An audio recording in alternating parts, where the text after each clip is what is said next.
ಇಲ್ಲ, ಅವಾಗ ವಾರದಲ್ಲಿ ಒಂದು ದಿವಸ ಯಾವುದೋ ಒಂದು ಸಬ್ ಡಿವಿಷನ್ ಪೊಲೀಸ್ ಸ್ಟೇಷನ್ ವ್ಯಾಪ್ತಿಗೆ ಹೋಗ್ತಾ ಇದೆ. ಸೊ ಇವತ್ತು Haragiri police station, Athani police station ಮತ್ತು ಕಾಗವಾಡ, ಲಾಸ್ಟಾಗಿ ಇವತ್ತು ಇಲ್ಲಿ ಬಂದಿದ್ದೀನಿ, ರಾಯಬಾಗ್ ಪೊಲೀಸ್ ಸ್ಟೇಷನ್ಗೆ ಬಂದಿದ್ದೀನಿ. So overall performance, locally case investigation ಆಗ್ತಾ ಇರೋ ಕೇಸಸ್ ಡಿಸ್ಪೋಸ್ ಮಾಡ್ತಾ ಇದ್ದಾರೆ, ಟೈಮ್ಲಿ ಡಿಸ್ಪೋಸಲ್ ಆಗ್ತಾ ಇದೆ. ಮತ್ತು ಸ್ಟೇಷನಲ್ಲಿ ಬೇರೆ ಇಶ್ಯೂಸ್ ಯಾವುದೂ ಇದೆ, ಇದ್ರ ಬಗ್ಗೆ ಕಂಟಿನ್ಯೂಸ್ ಆಗಿ ನಾವು ರಿವ್ಯೂ ಮಾಡ್ತಾ ಇದ್ವಿ. DSP ಮತ್ತು ಇನ್ಸ್ಪೆಕ್ಟರ್ ಅವರು ಕೂಡ ಕರೆದು ಏನೇನು ಇಂಪ್ರೂವ್ಮೆಂಟ್ ಮಾಡಬೇಕು, ಪೊಲೀಸ್ ಸ್ಟೇಷನ್ಗಳಿಗೆ ಏನೇನು ಬೇರೆ ಬೇರೆ ಸೌಲಭ್ಯ ಎಲ್ಲ ಬೇಕಾಗುತ್ತದೆ ಅದ್ರ ಬಗ್ಗೆ ಡಿಸ್ಕಷನ್ ಮಾಡ್ತಾ ಇದ್ದೀವಿ.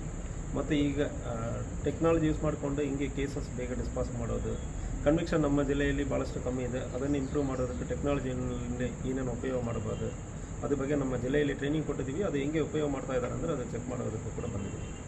ಸರ್, ಇವಾಗ ಅಕ್ರಮ ಸಾರಾಯಿ ಮಾರಾಟ ಜಾಸ್ತಿಯಾಗಿ ನಡೆಯುತ್ತೆ ಸರ್, ಅದ್ರ ಬಗ್ಗೆ ಸರ್ ಏನು ಎಲ್ಲಿ ಆಗಿದೆ? ಈಗ ಸುಮಾರು ಮೋರ್ ದನ್ 200-300 ಕೇಸ್ ಮಾಡಿದ್ದೀವಿ. ಹಾಂ ಸರ್. ಹಾಂ ಸರ್. ಸೊ ರಾಯಬಾಗಲ್ಲಿ ಎಲ್ಲಿ ಇದೆ ಅಂದರೆ ನೀವು KSP ಆ್ಯಪಲ್ಲಿ ನೀವು ಕಳಿಸ್ತೀರಂದ್ರೆ ನಾವು ಕ್ರಮ ಕೈಗೊಳ್ತೀವಿ. ಸರಿ ಸರ್. ಸೊ ರ್ಯಾಂಡಮ್ ಆಗಿ ಮಾತಾಡೋದು ಬೇಡ. ಯಾವ ಪ್ಲೇಸಲ್ಲಿ ಇದೆ ಅಂದರೆ ಆಲ್ರೆಡಿ ನಾವು KSP ಆ್ಯಪಲ್ಲಿ ಹೇಳಿದ್ದೀವಿ. ಸರ್, ಏನಾಗ್ತಾ ಇದೆ ಅಂದರೆ ಇಂಟಿಮೇಷನ್ ಮಾಡಿದವ್ರ ಮೇಲೇ ಕೆಲವೊಂದು ಹಳ್ಳಿಗಳು ಆಗುವುದು. ಇಲ್ಲ, ನೀವು ಇಂಟಿಮೇಷನ್ ನಿಮ್ಮ ಹೆಸರೇನ ನಾವು ಮಾಡೋದು ಬೇಕಾಗಲ್ಲ ಅಂದ್ರೆ ಆಲ್ರೆಡಿ ಈ ಥರ ನಿಮ್ಮ ಹೆಸರೇ ಹೇಳೋದು ಬೇಕಾಗಲ್ಲ ಅಂದ್ರೆ ನಾನು ಆಲ್ರೆಡಿ ಹೇಳಿದ್ದೀನಿ. ಹಾಂ ಸರ್. KSP ಆ್ಯಪಲ್ಲಿ ಅನಾಮಧೇಯವಾಗಿ ನೀವು ಮಾಡೋದಕ್ಕೆ ಅವಕಾಶ ಇರ್ತದೆ, ಅದು ನನ್ನ ಗಮನಕ್ಕೆ ಬರ್ತದೆ.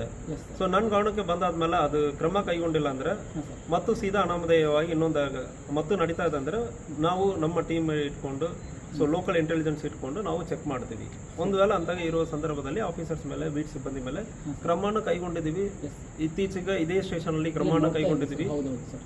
ನೀವು ಬಂದಂತ ಸ್ವಲ್ಪ ಕಡಿಮೆ ಆಗಿದೆ ಸರ್.